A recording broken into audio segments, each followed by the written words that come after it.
This is the result of when companies utilize psychology and economic knowledge to the extreme. When you maxed out your credit card, you still pull the trigger buying something that you're not supposed to, or buying a Kindle or iPad purely for productivity purpose, but end up only using them for entertainment. All the two examples I just gave belong to one of the concepts that companies use to earn more money called mental accounting. And this concept creator even won a Nobel Prize by creating a serious concept like this. His name is Richard Taylor. Now, every time when company try to ask a question, oh, our customer only have a $200 of budget, how could we make them pay 1,000? The answer would be switching a mental account. So, what is a mental accounting and why it have the magic make people even sometimes go on debt to buy something they're not supposed to? Richard Taylor discovered that people have a mental distribution of their earnings. For example, imagine you want to buy this dress. You will assign every month when you receive a paycheck a mental account called clothing or entertainment. You have a set amount of number how much is proper to buy a dress. However, imagine you're shopping for a wedding dress. Just like lots of wedding dress company, their advertisement may sound like something like this. How many times would you want to wear a wedding dress in your whole life? By this line of advertisement, they suddenly switching your account of distribution of the money from buying a clothes to one time of life event. How much were you willing to pay money for one time of life event? I don't know, 6,000, 8,000, 10,000? Or even the wedding day, you guys want to go somewhere very beautiful and nice. Sometimes those things could cost up to 50K or 40K or 100K even. And of course, this is the theory. And Richard actually proved this in a laboratory experiment.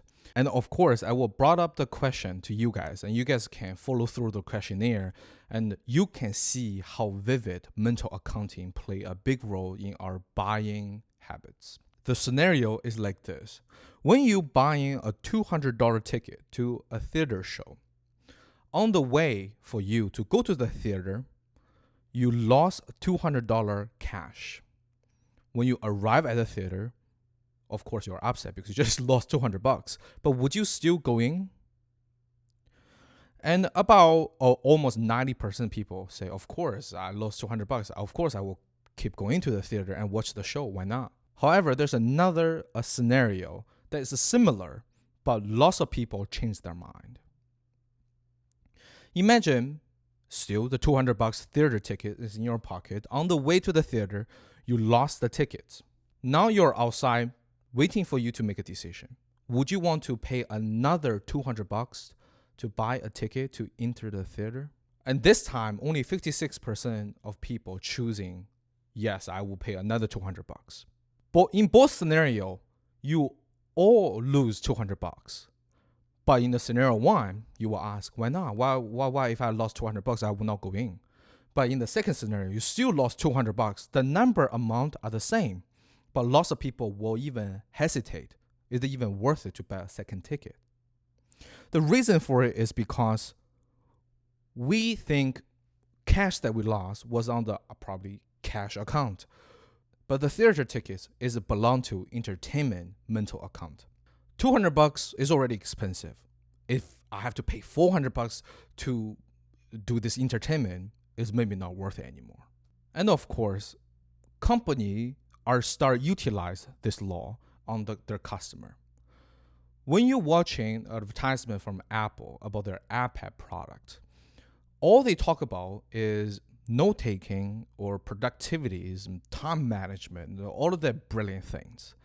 And they even normally will shoot advertisement about office, about student in prestige school and making some beautiful notes or just drawing in a beautiful afternoon.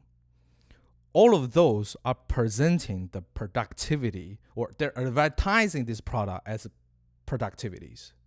But most people buying an iPad end up watching only, let's say, YouTube and Netflix, maybe listen to some audiobook. That's for most. As an entertainment product, iPad is very great. You can bring them everywhere. You lie down on the sofa, lie down on the bed with no problem, and they have a bigger screen than your phone. The problem happen is we're not paying the price that we set for entertainment when we're buying an iPad. We're paying the price for education for ourselves, for productivity for ourselves. But they don't normally do the job. So it end up we spend too much money on something that didn't reach the effect. And sometimes this kind of psychological effect may even make people in poverty. There is a lot of economists who try to figure out why sometimes extreme poverty happen in certain regions and certain countries. When they go into those countries, for example, one of the books I used to read showed very vivid picture of people who live in poverty.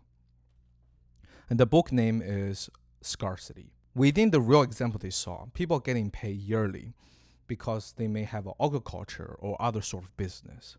But they normally will end up spend all their money on things like TV or wedding celebrations. So in the end of the year, when they need the money to buy the seed for next year agriculture, they will end up having no money. So what they do is they will have to borrow lots of starting capitals.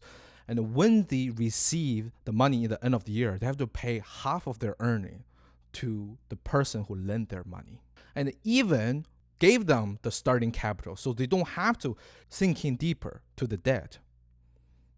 No more than 1 or 2 years, people back to where they are because they're using the mental account on different things because they think on the wedding celebration, it should be this much money.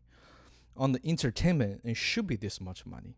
Lots of people listen to this story will start believing that they're stupid, they're short-sighted, and that's why they have such a terrible living conditions. But we all have that moments. We spend too much money. We give big gifts, and we go to some fancy restaurant. Right now it's 15th. I only get paid at 30th. My 80% saving is gone. But when I saw that $200 leather jacket that looks so great, I just cannot control myself but pull the trigger. And of course, if you have to pay me down to ask me solution, there is a lot of solution that can be suggested based on this. For example, you have to, now you know the effect, so you can be more rational and catch yourself slip into the trap of mental accounting. Or you can set up a mental account for backup or mental account for saving, mental account for cash. But this is all too human that our behavior are just irrational. They even create subgenre of economic called behavioral economic to study about human behavior. And if people can figure out a solution, there will be people no longer can stuck in poverty. So people still try to discover this issue. And that's why I find crucial to cover in the video to share with you guys. And honestly, the psychological effects and economic theory not just stop there. There even could be compounding to make customer pay more money. For example, what is your mental budget when I talk about to buy a toy?